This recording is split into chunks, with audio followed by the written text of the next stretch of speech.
Good evening, students.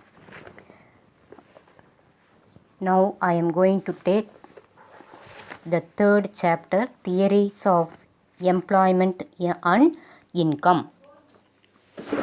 In that chapter, in the last class, we have studied about the meaning of full employment, unemployment, and its types. Okay, and classical theory of employment, and also about the Say's law of market. Now, in this class, I am going to take about today assumptions of Say's law of market. What is Say's law of market? That is nothing but supply creates its own demand. Supply creates its own demand. Now, assumptions, it is based on the following assumptions. First one is no single buyer or seller of the commodity. Buyer, those who buys the goods. Seller, those who sell the goods. No single buyer or seller of the commodity or an input can affect the price. That is the first assumption. Second one, full employment. Full employment, you know the meaning. People, they are ready to work, but they are ready to work and they are getting job. They are capable and they are getting job. Next, third one is people are motivated by self-interest. They are motivated by self-interest. That self-interest, it will determine the economic decisions. Okay, that is the third point. Now, the fourth one is laissez-faire policy. It is very, very important for self-adjusting process of full employment equilibrium. Laissez-faire policy, you know the meaning, minimum interference of the government in an economic activity.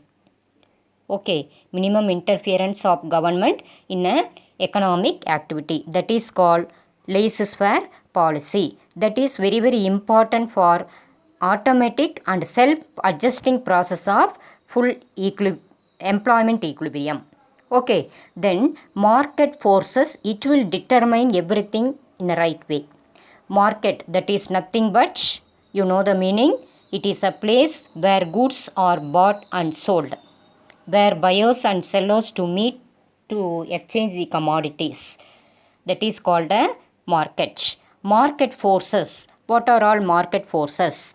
Demand, supply and price. Once again I will repeat. What is a market?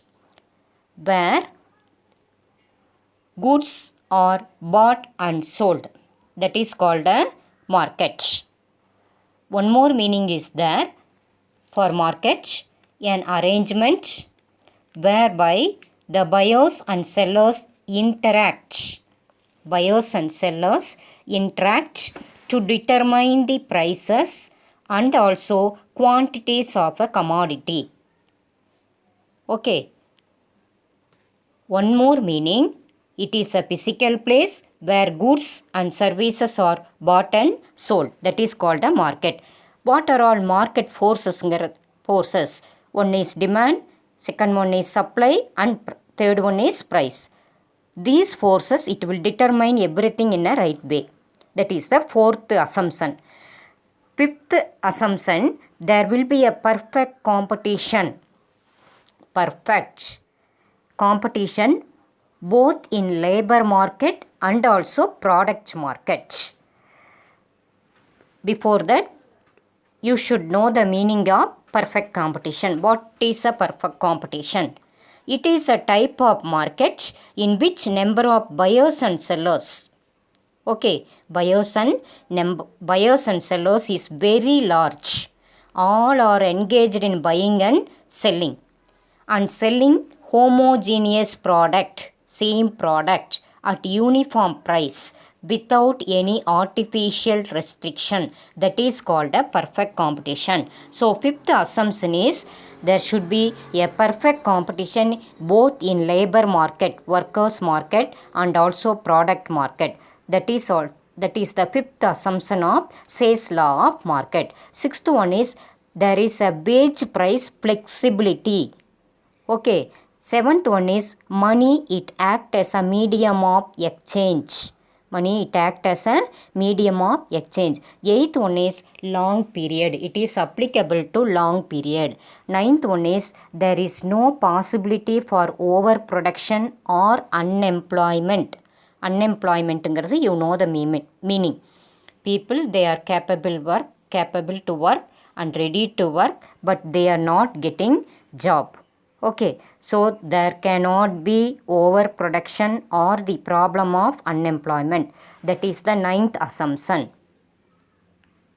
Now, 10th assumption, unutilized resources. Unutilized, not used. Not used resources used until we reach full employment. Okay, now 11th one is no government intervention.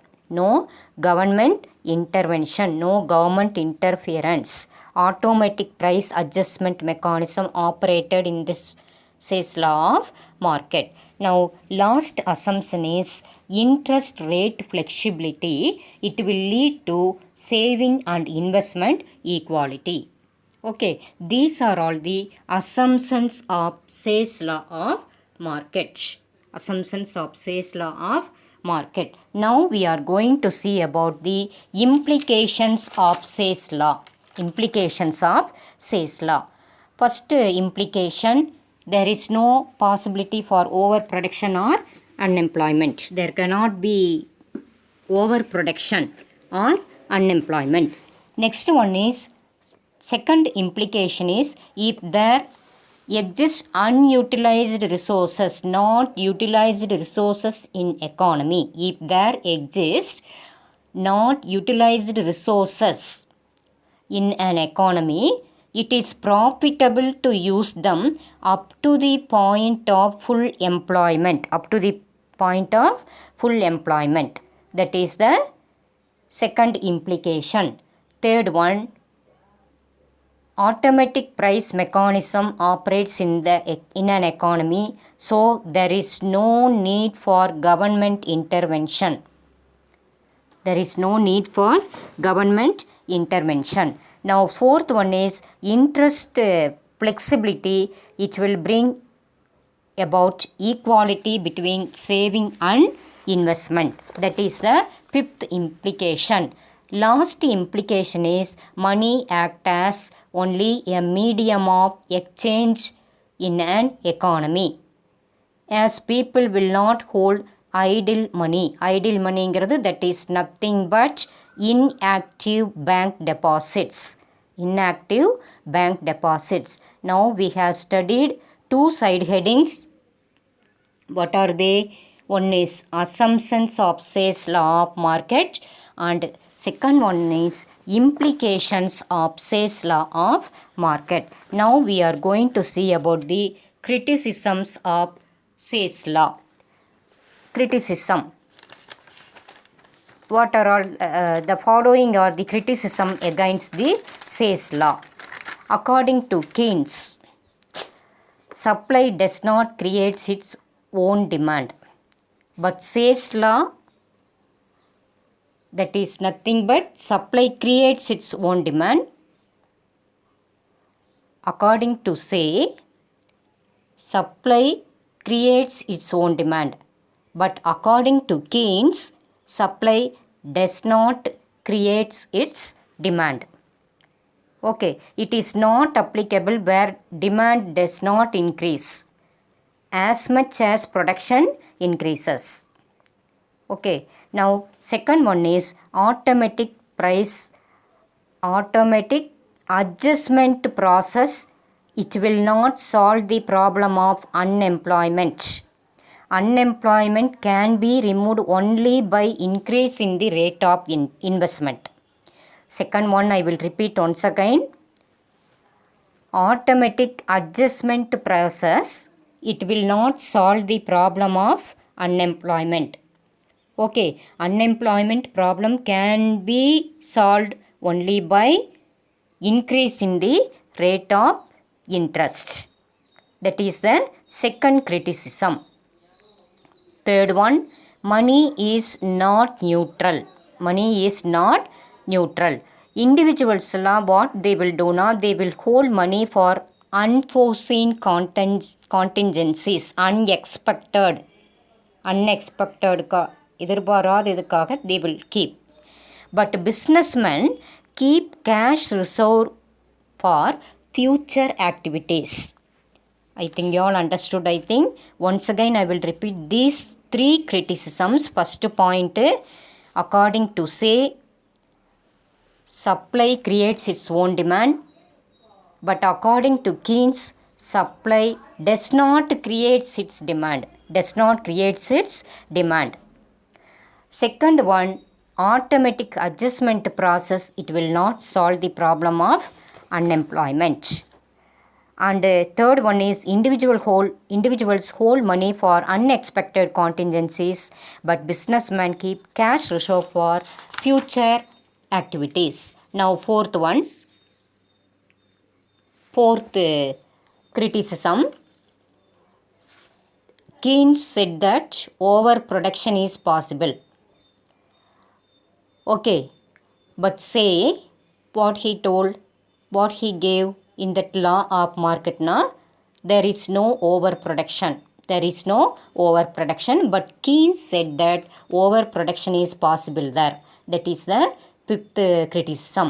Next, fifth criticism, Keynes regards full employment is a special case because there is underemployment in capitalist countries. Now sixth one is the need for state intervention arises in the case of general overproduction and also mass unemployment. This is the view of Keynes. Okay, the need for state intervention arises in the case of overproduction and also mass unemployment. So these are all the criticism of Say's law of market. Now we are going to see about next one, Keynes theory of employment and income. Keynes his full name John Maynard Keynes. Keynes theory of employment and income. J.M. Keynes, he wrote one book, General Theory of Employment, Interest and Money, in the year 1936. It was a turning point in the development of modern economic theory. Modern economic theory na, that is nothing but new economic theory. The theory, Keynes theory, against the belief of classical economist view. Okay, Keynes, he advocated his own theory of employment. Keynes theory was a general theory. It explained all types of employment, and also he explained that there is a possibility of underemployment also. Underemployment is possible there, he told. Underemployment, that is nothing but resources, example labor, are not fully used in production.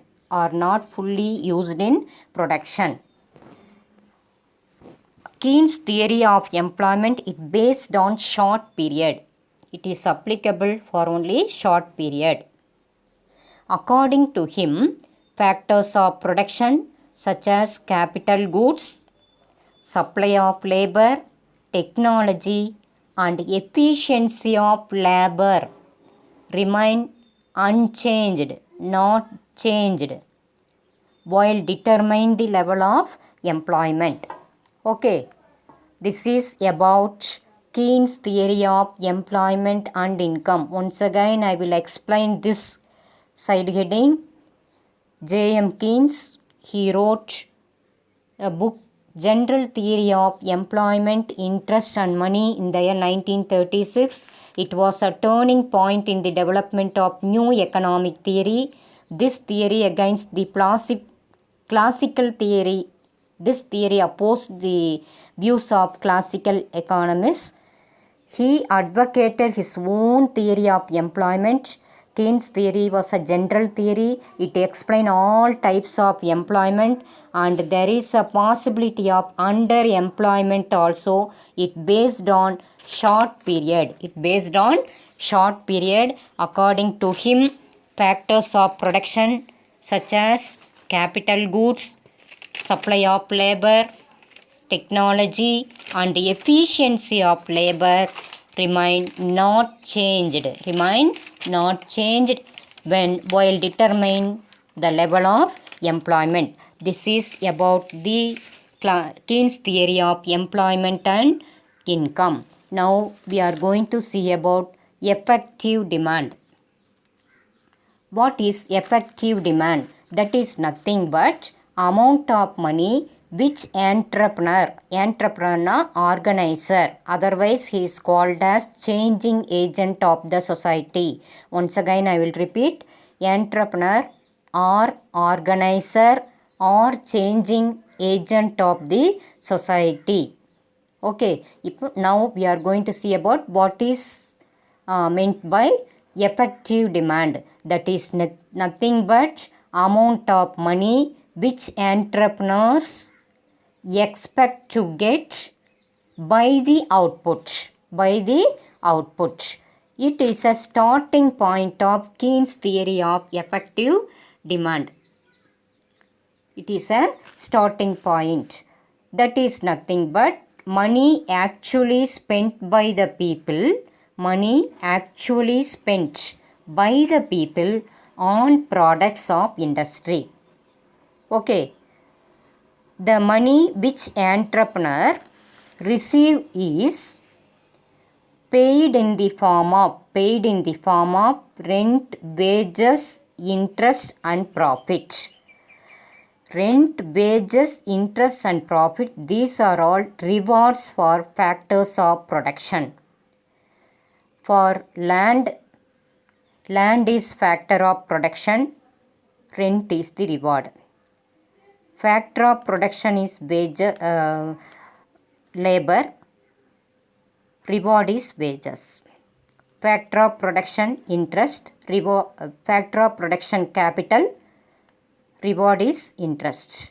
Factor of production organization, reward is profit. Once again I will repeat, factors of production are land, labor, capital, organization, rewards, rent, wages, interest and profit. So, effective demand is equal to national income.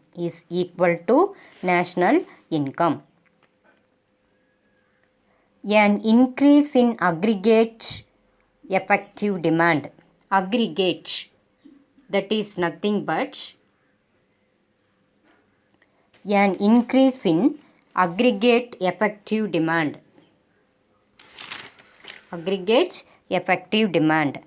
It will lead to increase in the level of employment. Aggregate now, that is nothing but total. Effective demand. An increase in aggregate effective demand, it will lead to increase in the level of employment. I think you all understood, Decrease in aggregate effective demand, it will lead to unemployment. Once again I will repeat. An increase in aggregate total effective demand, it will lead to increase in the level of employment. At the same time, an decrease in aggregate effective demand, it will lead to unemployment. So, total employment of a country. total job, total employment of a country can be determined by the aggregate demand of a country. I think you all understood. Total employment of a country, it can be determined by total demand or aggregate demand of a country. According to him, total expenditure is equal to total expenditure, மொத்த செலவு, total expenditure is equal to national income is equal to national output, is equal to national output. Relationship between employment and output depends upon effective demand, determined by two forces. Once again I will repeat. Relationship between employment and output, it depends upon effective demand.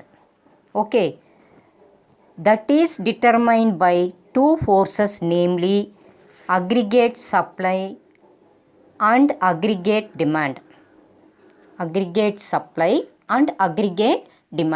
Total supply and total demand. Now, what is the meaning of aggregate supply? That is nothing but value of total output of goods and services produced in an economy in a year. Value of total output produced in an economy in a year. What is AD? That is nothing but aggregate demand. Total planned or desired spending in an economy during a given period. Okay, formula is given. Effective demand is equal to Y is equal to C plus I is equal to output is equal to employment. You refer that formula. ED, effective demand is equal to C plus I is equal to output is equal to employment. So effective demand, it will determine the level of an economy, the level of employment in an economy, When effective demand increases, employment will also increase. When effective demand decreases, employment will be declined. Effective demand, it will be determined by consumption and investment expenditures also.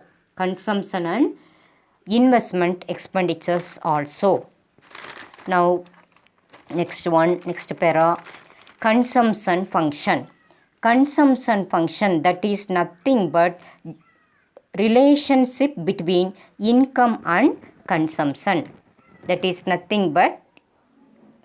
Consumption function, that is nothing but relationship between income and consumption. Consumption function, it depends on income of the people and also MPC, marginal propensity to consume. Once again I will repeat. Consumption function, that is nothing but what? The relationship between income and consumption. Consumption function, it depends on income of the people and marginal propensity to consume. MPC, marginal, additional. What is marginal propensity to consume? That is nothing but ratio of change in consumption to change in income. Ratio of change in consumption to change in income, or otherwise MPC is equal to delta C by delta Y. MPC is equal to delta C by delta Y. According to Keynes, if income increases, consumption will also increase. According to Keynes, if income increases, consumption will also increase. Okay, now the rate of interest and marginal efficiency of capital. Marginal efficiency of capital, it will determine the investment level. Marginal rate of interest and efficiency of capital, it will determine the investment level. What is MEC? Marginal efficiency of capital. That is nothing but expected profitability of an additional capital asset. Okay. Rate of interest, it depends on money supply and liquidity preference.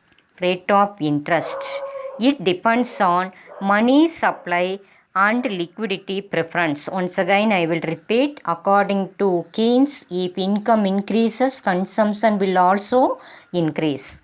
And rate of interest and marginal efficiency of capital, it will determine the investment level.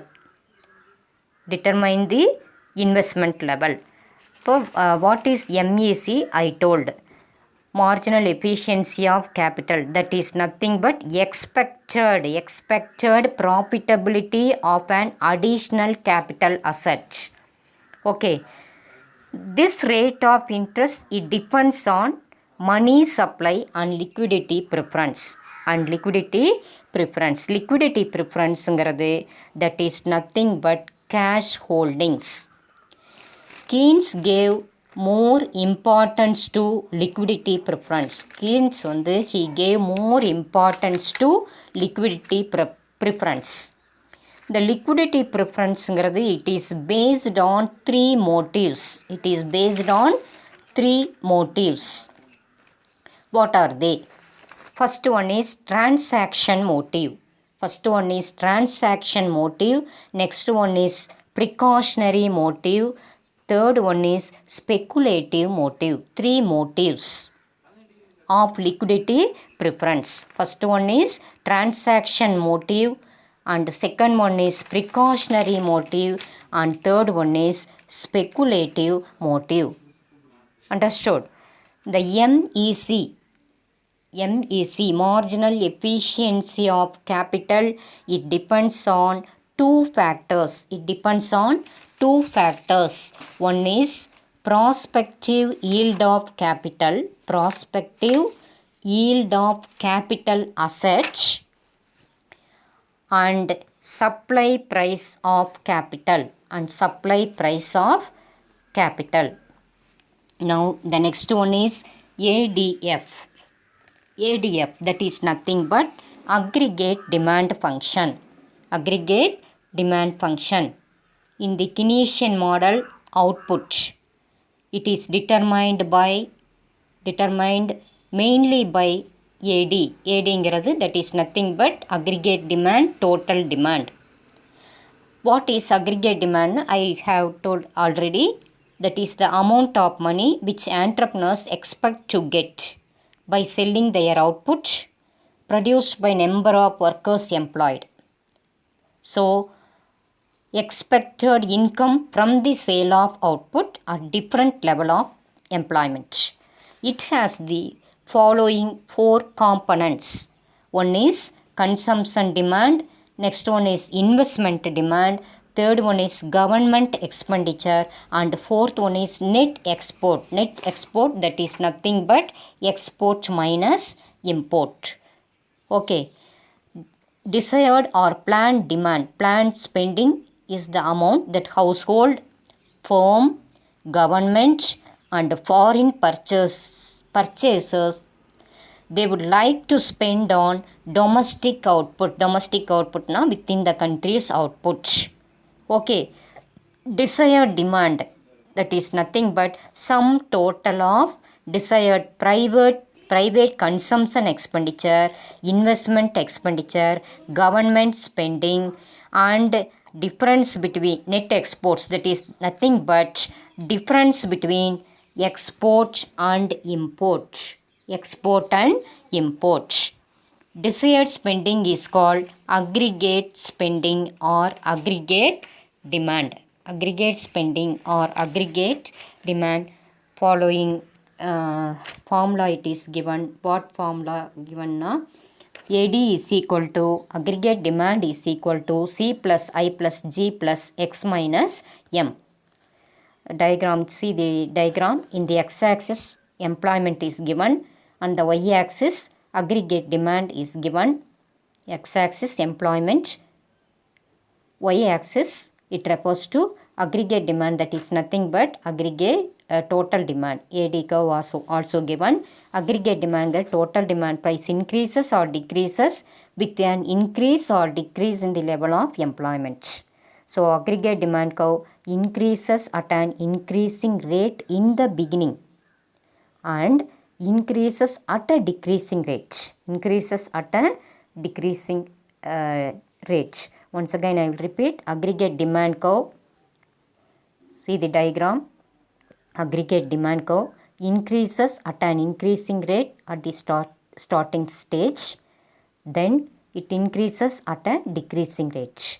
This shows as income increases owing to increase in employment, expenditure of the economy increases at a decreasing rate. That is, income increases owing to increase in employment, expenditure of the economy increases at a decreasing rate. Increases at a decreasing rate. Till this enough. Okay, thank you.